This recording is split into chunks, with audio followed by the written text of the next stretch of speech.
আসসালামু আলাইকুম। আশা করি সবাই ভালো আছেন। আজকের ভিডিওর বিষয়টি হলো জুতার যত্ন। তো অনেকেই আছেন যে জুতা খুব পছন্দ, আমারও সেরকম জুতা খুব পছন্দ আমার কাছে। সেজন্য আমার এখন 10 জোড়া জুতা নিয়ে নিয়েছি আপনাদেরকে দেখানোর জন্য যে আমি কিভাবে জুতার যত্ন নেই বা মেনটেনেন্স করি মাসে। তো দেখতে পাচ্ছেন এই উপরের শাড়িতে রেখেছি 5 জোড়া চামড়ার জুতা, আর এটা হলো অরিজিনাল চামড়া না, এটা হলো আর্টিফিশিয়াল লেদার। তো অনেকেই আছেন যে জুতো নিয়ে খুব কনসার্ন। তো আমিও ছোটোবেলায় অনেক চেয়েছিলাম যে আমার অনেকগুলো জুতো থাকবে, সেগুলো আমি খুব মেনটেন্যান্সে রাখবো, চকচকা থাকবে। তো সব কিছু মিলে আলহামদুলিল্লাহ, তো মহান রবুল আলমিন সেই সমর্থ দিয়েছেন। আজকে আমি ইনকাম করতেছি 19 বছর যাবৎ, দেখতে পাচ্ছেন। তো আমি যখনই এই 19 বছরের ভিতরে যখনই ভালো লাগে আমার কাছে যেই জুতা সেটা আমি আলহামদুলিল্লাহ কিনে ফেলি। দেখতে পাচ্ছেন নিচে রেখেছি বার্মিজ রাবার, যে জুতাগুলো আছে যেগুলো রাফ অ্যান্ড টাফ, আপনারা অনেকেই আছেন ইউজ করেন। দেখতে পাচ্ছেন এগুলো আমি বসার সময় ব্যবহার করেছি, যে জন্য একটু কাদা কাদা লেগে আছে। তো আজকে দেখাবো আমি কিভাবে জুতার যত্ন নেই। এই 3 জোড়া জুতা হলো রাবারের বা বার্মিসের। এগুলো ভিজালে সচরাচর কোনো ক্ষতি নেই, কোনো সমস্যা নেই সেজন্য। আর এইটা একটু ভিজালে ঝামেলা, এটার বেল্টগুলো খুলে যেতে পারে যেহেতু আঠা দিয়ে লাগানো। আর আমি জুতাগুলো ওয়াশ করার জন্য বালতি নিয়েছি 8 লিটারের। তো 6 লিটার পানি নিব এখন। এরপর এখানে পরিষ্কারক দিয়ে দিব। আমি স্যাভলন ব্যবহার করতেছি কারণ স্যাভলনের ঘ্রাণটা আমার কাছে ভালো লাগে, সেই জন্য আপনারা হুইলের গুঁড়ো ব্যবহার করতে পারেন। আপনাদের কাছে যা আছে সেটাই ব্যবহার করবেন, অসুবিধা নেই। তো এই জুতোগুলো আমি এখন ভিজিয়ে রাখবো 20 মিনিট। এই 20 মিনিট ভিজানোর পরে নেট ব্যাগের যে ছোট টুকরো আছে সেগুলো দিয়ে সুন্দরভাবে ডলে ওয়াশ করে নিব। আর চামড়ার জুতাগুলো আমি নর্মালি শুধু ভিজা এই জাল কাটার ভিতরে একটু পানি দিয়ে, মানে পানি নিয়ে সেটা দিয়ে পরিষ্কার করে নিচ্ছি, দেখতে পাচ্ছেন। তো অনেক সময় আছে যে কাদা টাদা লেগে যায়, সেজন্য একটু পরিষ্কার করে নেওয়াই ভালো পলিশের আগে। আর চামড়ার জুতোগুলো একদম ভিজানো যাবে না, তাহলে এটার চামড়ার কোয়ালিটি নষ্ট হয়ে যাবে বা ব্যাড স্মেল আসা শুরু করবে চামড়া দিয়ে। আর প্লাস্টিকের জুতোগুলো প্রায় 20 মিনিট হয়ে গিয়েছে অলরেডি, আমি এখন ধুয়ে নিচ্ছি। তো এক হাত দিয়ে ক্যামেরা আর এক হাত দিয়ে ওয়াশ করতে হচ্ছে, সেই জন্য ওয়াশটা অত ভালো হচ্ছে না, দেখতে পাচ্ছেন।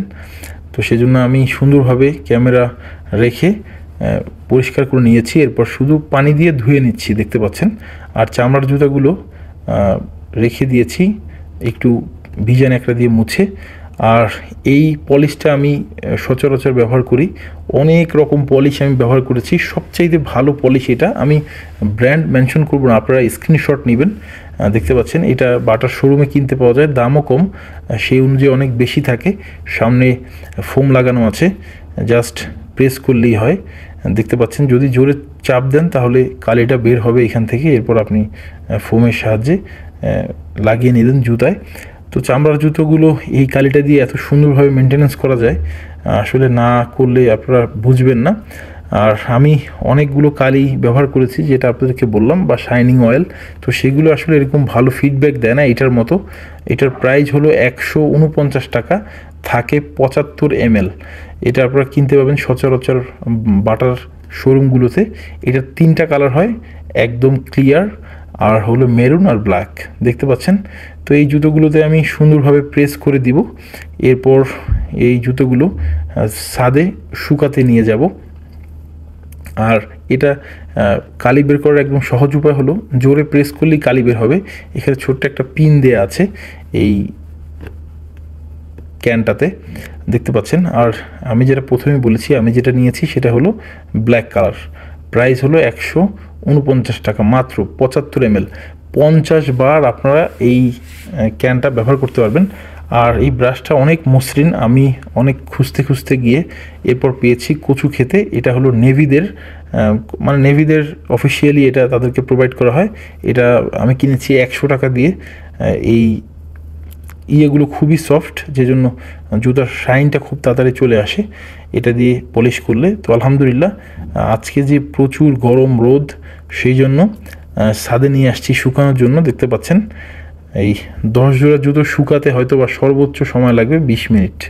একদম সুন্দরভাবে যেই চামড়া জুতোগুলো আছে দেখতে পাচ্ছেন, সেগুলোতে আমি পলিশ প্রেস করেছিলাম, তো সেগুলো চকচক করতেছে এখন। আর প্লাস্টিকের গুলোকে আমি ওয়াশ করেছিলাম। তো সব কিছু মিলিয়ে আলহামদুলিল্লাহ। যদি ভিডিওটি ভালো লাগে থাকে অবশ্যই লাইক, কমেন্ট, শেয়ার, সাবস্ক্রাইব করতে ভুলবেন না। দেখা হবে নতুন কোনো ভিডিওতে। আসসালামু আলাইকুম, আল্লাহ হাফিজ।